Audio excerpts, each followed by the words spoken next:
We welcome you all in the 28th annual general meeting of the company. Along with us, we have our non-executive chairman, Mr. Ravi Jaipuria, executive vice chairman, Mr. Varun Jaipuria, other board members, and our chief risk officer and group company secretary, who has joined through WebEx facility along with us, provided by NSDL. Comply with the provisions of the Companies Act, including circulars. Our company is conducting this AGM through WebEx facility provided by NSDL without any physical presence of the members. All members who have joined this AGM are by default placed on mute mode by the host to avoid any disturbance arising from background noise and ensuring smooth and seamless conduct of the AGM. The remote e-voting facility was provided to the members to cast their votes electronically on all the resolutions set out in the notice commenced at 9 a.m. Friday, March 24, 2023 and ended at 5 p.m. on Sunday, March 26, 2023. Company is also providing e-voting facility during the proceedings of AGM to enable members to cast their vote who have not done through remote e-voting. During the proceedings of the AGM, members may raise their query through the chat box facility provided by NSDL.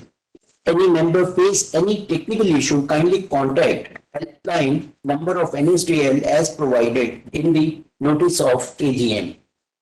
I request non-executive chairman to kindly chair the proceedings of the meeting. Good morning, ladies and gentlemen. A very warm welcome to everyone present today at the annual general meeting of your company. I hope you and your loved ones are well. I would like to confirm that all the board members, including Chairperson of Audit, Risk, Management and Ethics Committee Nomination and Remuneration Committee and Stakeholders Relationship Committee are present in the meeting. Requisite quorum being present, the meeting is therefore called to order. In calendar year 2022, the company delivered an exceptional performance driven by solid volume growth, strategic investments, and expansion in the distribution network.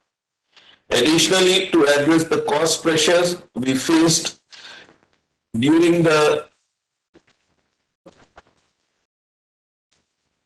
year, we undertook price hikes, selected SKUs, and rationalized discounts and schemes. These efforts, coupled with higher volumes, favorable product mix, and better cost management, enabled us to deliver revenue growth of 49% and PAT growth of 108% year-on-year on a consolidated basis in CY 2022. Overall product portfolio continues to grow, with Sting becoming a key growth driver this year, and the value-added dairy, beverages, and juice segment also receiving positive consumer reception. In a key development during the year, we successfully commenced operations at our greenfield facilities in Bihar, manufacturing beverages, and in Jammu and Kashmir for backward integration. As a leading beverage provider serving over 1.4 billion customers globally through an extensive network of over 3 million retail outlets, we remain committed towards safeguarding our environment, promoting sustainability in all our operations, and enhancing the best corporate governance standards of the company. We have taken a practice stance in promoting sustainability in the beverage industry, and our aim is to minimize the impact of the environment and foster sustainable practices throughout the supply chain. In line with our dividend distribution policy, the board recommended an interim and final dividend of rupees 3.5 per share for calendar year 2022, resulting in a cash outflow of 2,273 million. In addition, the company issued bonus equity shares in the ratio of 1 to 2 on June 9th, 2022, further rewarding our shareholders and demonstrating commitment to enhancing shareholder value. The company has also received three prestigious corporate governance awards during CY 2022. As we move forward, we will capitalize on our strong market position, include our presence in high growth markets, solid infrastructure, and well established distribution network. In the coming years, we will focus on consolidating our position as a key player in the beverage industry and are confident in our ability to create sustainable value for all our shareholders in the future. I would like to extend my deepest appreciation to all stakeholders, including shareholders, bankers, creditors, employees, and our board for their unwavering support and invaluable guidance. Thank you for joining us today. Though there is no negative qualification observation in the auditor's report, to follow good governance, I would suggest Mr. Ravi Batra to read the standalone auditor's report and Mr. Gandhi to take up the agenda items in secretariat. Thank you, sir. To the members of Varun Beverages Limited, report on the audit of the standalone financial statements. Opinion. We have audited the company's standalone financial statements of Varun Beverages Limited, the company which comprise the balance sheet as at 31 December 2022, the statement of profit and loss, including other comprehensive income, the statement of cash flow, and the statement of changes in equity for the year then ended, and a summary of the significant accounting policies and other explanatories information. Point number 2, 3, 4, 5 taken as read. Point number 6, 7, 8 taken as read. Point number 9, 10, 11 taken as read. 12 taken as read. Point number 13. We also provide those charged with the governance with the statement that we have complied with the relevant ethical requirements regarding independence and to communicate with them all relationships and other matters that may reasonably be thought to bear on our independence and where applicable related safeguards. Point number 14, 15 taken as read. Point number 16, as required by section 197(16) of the Act, based on our audit, we report that company has paid remuneration to its directors during the year in accordance with the provisions of and limits laid down under section 197 Revised Schedule 5 to the Act 1718 taken as read.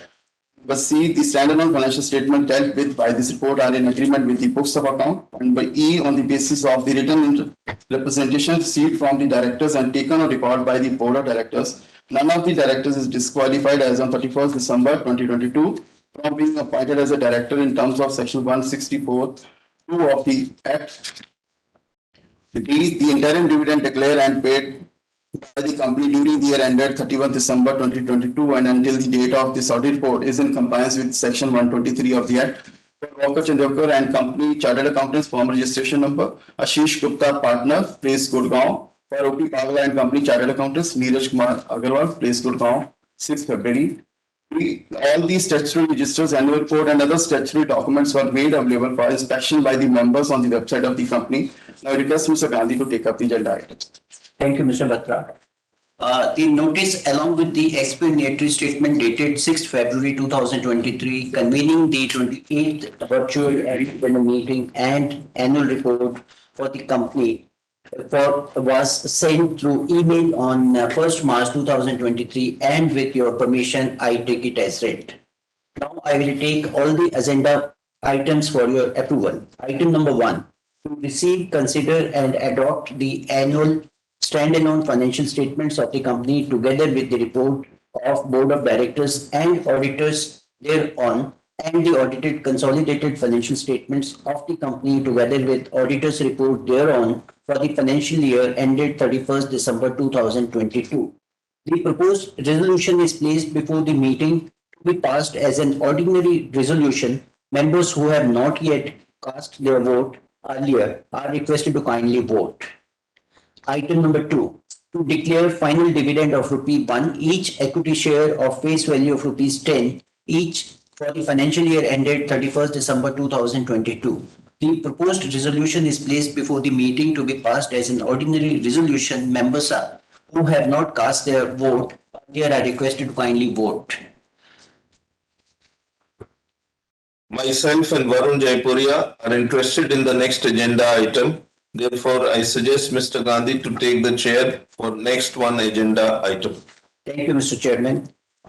To appoint Mr. Ravi Jaipuria, who retires by rotation and being eligible, offers himself for reappointment as a director. The proposed resolution is placed before the meeting to be passed as an ordinary resolution. Members who have not yet cast their vote earlier are requested to kindly vote. As Mr. Jaipuria is not interested in any other agenda item, therefore he resumes the charge and takes the chair. Item 4, to appoint Messrs. J.C. Balla and Company Chartered Accountants as joint statutory auditors for a term of up to 5 consecutive years and fix their remuneration. The proposed resolution is placed before the meeting to be passed as an ordinary resolution. Members who have not cast their vote earlier are requested to kindly vote. Now, special business. Item number 5, to approve reappointment of Madam Sita Khosla as an independent director of the company for a second term of up to 5 consecutive years. The proposed resolution is placed before the meeting to be passed as a special resolution. Members who have not cast their vote earlier are requested to kindly vote. Item number 6, to approve reappointment of Dr. Ravi Gupta as an independent director of the company for the second term of up to 5 consecutive years. The proposed resolution is placed before the meeting to be passed as a special resolution. Members who have not cast their vote earlier are requested to kindly vote. Item number 7, to approve reappointment of Madam Rashmi Dhariwal as an independent director of the company for a second term of up to 5 consecutive years. The proposed resolution is placed before the meeting to be passed as a special resolution. Members who have not cast their vote earlier are requested to kindly vote. Now, I request our members who have not cast their vote through remote e-voting or e-voting during the proceedings of AGM kindly vote on the proposed resolutions through e-voting for another 30 minutes after vote of thanks by the chairman. Mr. Chairman, may I now request you to kindly take up certain questions that we have received through email or chat box from the members of the company. Please note that to avoid repetition, identical questions are grouped as one and are as under. The first question which we have received, sir, can you elaborate on your vision and the terms of the snacks business relationship with Pepsi in Morocco, also in India, where Pepsi already has a distribution setup for snacks? Can Pepsi consider giving us distribution rights in these markets as well as, Mr. Chairman? In Morocco, we have started the operations in January for distribution of the complete range of products.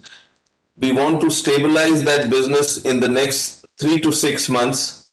In India, we don't think right now PepsiCo is looking for any distribution partner. We are currently co-packing and supplying back to PepsiCo and already producing at full capacity. The next question is, what has led to an increase in realization per unit case in the calendar year 2022?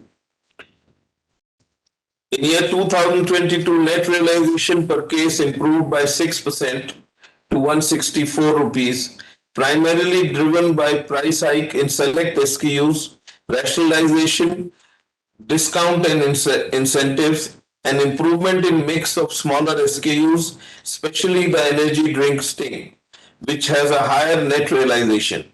The mix of Sting in our sales volume continues to grow exponentially at about 9.6% of total mix in India for the year. This has led to improvement in net realization as well. Thank you. And the next question is, there has been sharp increase in the prices of raw materials. Is there any impact of such increase in the profitability of the company, or if you did manage it, how did you? Our cost optimization measures, including lightweighting of preforms, along with higher operational leverage, back of strong volume growth, translated into an enhanced operating performance in CY 2022. On the profit front, despite inflationary pressures on raw material costs, gross margins were minimally impacted during the year due to early stocking of crucial raw materials and an increase in realization. Thank you. And the next question is, how is the distribution growth of acquired territories of South and West or a part of East in the calendar year 2022? We are expanding our distribution in acquired markets, and that is why you are seeing our seasonality changing. Overall, we have grown at 41%. Acquired markets are doing as good as better than that. That's a good growth which is coming. We are pleased with our new go-to-market system. Thank you. And now the next question is, can you please add details for current year CapEx and highlight the CapEx plans for the year 2023? During CY 22, there was greenfield expansions in Bihar and Jammu and brownfield expansions in India, Morocco and Zimbabwe. For the CY 2023, there will be expansion in the states of Rajasthan, Madhya Pradesh, as well as brownfield expansions at 6 existing plants in India. Thank you. Now the next question is, can you give reasons for sharp increase in inventory levels in the quarter four of the calendar year 2022?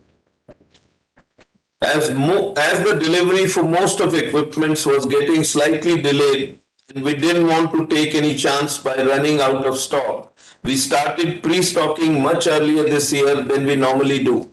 We expect all the new lines will become operational by the early next month, but still, if there are some slight delays, we have safeguarded ourselves. Instead of starting pre-building in January and February, we have started pre-building in December itself.